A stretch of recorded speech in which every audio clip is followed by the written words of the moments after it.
పెళ్ళైనా పండగైనా వేడుక ఏదైనా పట్టుచీరల ప్రత్యేక వేదిక వారాహి సిల్క్స్.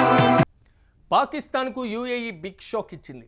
$2 బిలియన్ రుణాన్ని తక్షణమే చెల్లించాలంటూ కూడా యూఏఈ డిమాండ్ చేసింది.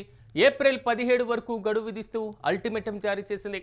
మధ్యప్రాచ్య ఉద్రిక్తతలే ప్రధాన కారణంగా తెలుస్తుంది. యుద్ధం వల్ల గల్ఫ్ ఆర్థిక వ్యవస్థపైన పెను ప్రభావం పడుతుంది. చమురుతో పాటుగా గ్యాస్ సరఫరాలు తీవ్ర అంతరాయం ఏర్పడింది. అయితే సొంత ఆర్థిక అవసరాల కోసం నిధులను వాపసు కోరింది అరబ్ కంట్రీ. అయితే ఆర్థిక సంక్షోభంలో ఉన్నటువంటి పాకిస్తాన్కు ఒక కొత్త తలనొప్పి వచ్చి పడింది. నెలవారీ గడువు పద్ధతికి యూఏఈ స్వస్తి పలికింది.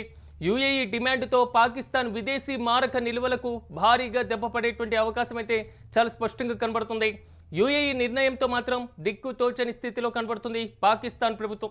ఓవైపు దేశంలో విపరీతంగా పెరిగిపోయినటువంటి ద్రవ్యోల్బణం కారణంగా విదేశీ మారక ద్రవ్యం నిల్వలు కూడా లేకపోయినటువంటి నేపథ్యంలో కడురు పేదరికం అంటే ఆర్థికంగా పేదమైనటువంటి దేశంగా మారిపోయింది పాకిస్తాన్ దీనస్థితి. ఈ నేపథ్యంలో తాజాగా పాకిస్తాన్ విదేశాల నుంచి తీసుకుంటున్నటువంటి రుణాలపైన, విదేశాలకు చెల్లించాల్సినటువంటి తిరిగి చెల్లించే రుణాలపైన మాత్రం కొంతవరకు ప్రతిష్టంభన ఏర్పడేటువంటి ఒక పెద్ద షాక్ అని చెప్పుకోవాలి. యూఏఈతో తనకున్నటువంటి ఆర్థిక లావాదేవీలకు సంబంధించి యూఏఈ ఏప్రిల్ 17 వరకు ఒక అల్టిమేటంను జారీ చేసినటువంటి పరిస్థితులు అయితే చాలా స్పష్టంగా కనబడుతున్నాయి. ఇక ఇదే అంశానికి సంబంధించి మరింత సమాచారం మా ప్రతినిధి సత్య అందిస్తారు.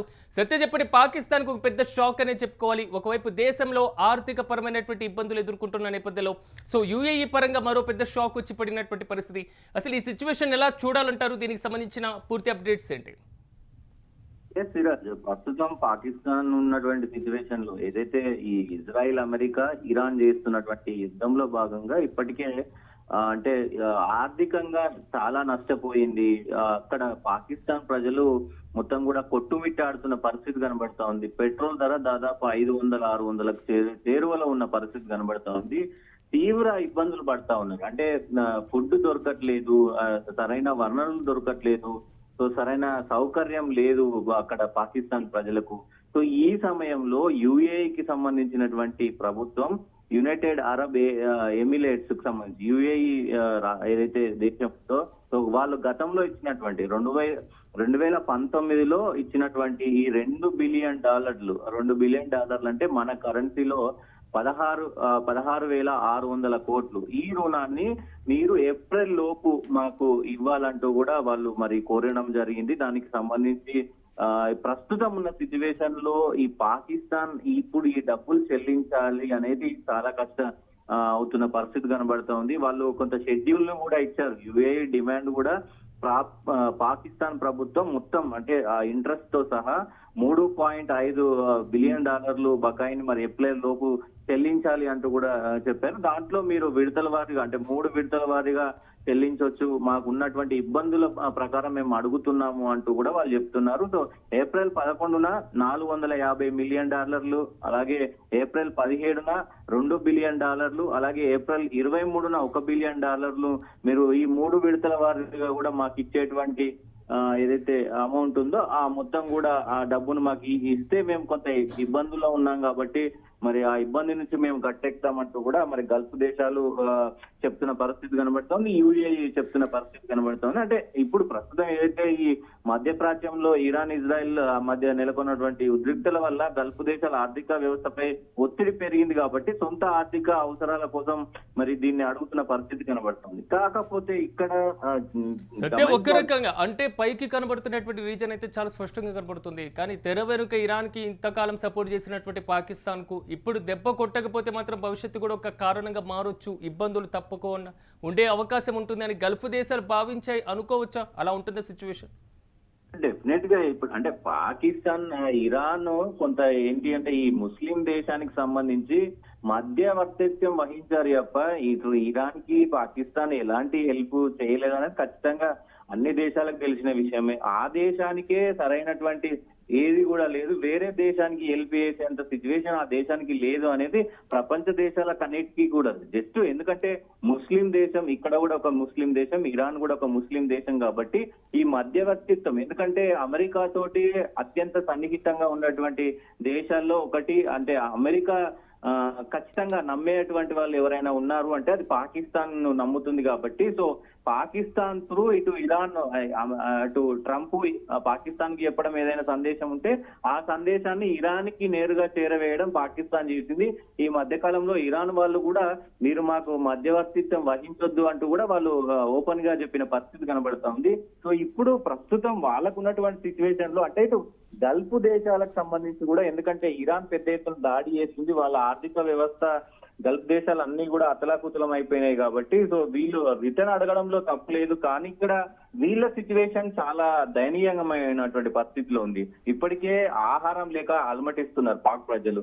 దాంతో పాటు అన్ని రేట్లు కూడా పెరిగినాయి. పెట్రోల్ రేట్ పెరిగింది, గ్యాస్ రేట్ పెరిగింది, డీజిల్ రేట్ పెరిగింది, నిత్యావసరాల రేట్లు పెరిగినాయి. అసలు ఫుడ్ దొరకని పరిస్థితుల్లో కొట్టుముట్టు ఆడుతా ఉన్నారు. ఏ దేశం మాకు సహాయం చేస్తారా అని ఆలోచిస్తున్నారు. ఇప్పటికే ఇటు IMF ను అడుగుతా ఉన్నారు, దాంతో పాటు చైనాను అడుగుతా ఉన్నారు, అలాగే సౌదీ అరేబియాను అడుగుతా ఉన్నారు. ఇట్లా కొన్ని దేశాలను మరి వాళ్ళు అడుగుతున్న పరిస్థితి కనబడతా ఉంది.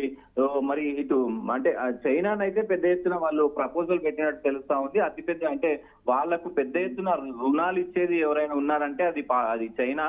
మరి ఆ చైనాను కూడా అడిగినట్టు తెలుస్తా ఉంది. చూడాలి, అటు IMF కూడా మరి అంటే అంతర్జాతీయమైనటువంటి ద్రవ్య నిధి నుంచి కూడా ఈ సహాయాన్ని కోరుతున్నారు. సో ఇవన్నీ కూడా దాదాపు మరి ఎట్లాంటి పరిణామాలు చోటు చేసుకుంటాయి అనేది చూడాలి. మరి చైనా వాళ్ళకి పాకిస్తాన్ కి ఇస్తుందా, లేకపోతే మరి అంతర్జాతీయమైనటువంటి ఏదైతే ఈ మొత్తం ఈ మిత్ర దేశాలకు సంబంధించినటువంటి ఈ మొత్తం IMF ఉంటుందో మరి వాళ్ళేమైనా మరి ఈ పరిస్థితి నుండి గట్టెక్కించే ప్రయత్నం చేస్తారా పాకిస్తాన్ ని అనేది చూడాలి. దాంతో పాటుగా ప్రస్తుతం పాకిస్తాన్ ఉన్న సిచ్యువేషన్ లో మరి ఆ డబ్బులు ఇస్తుందా ఇవ్వదా అనేది కూడా చూడాల్సిన అవసరం ఉంటది.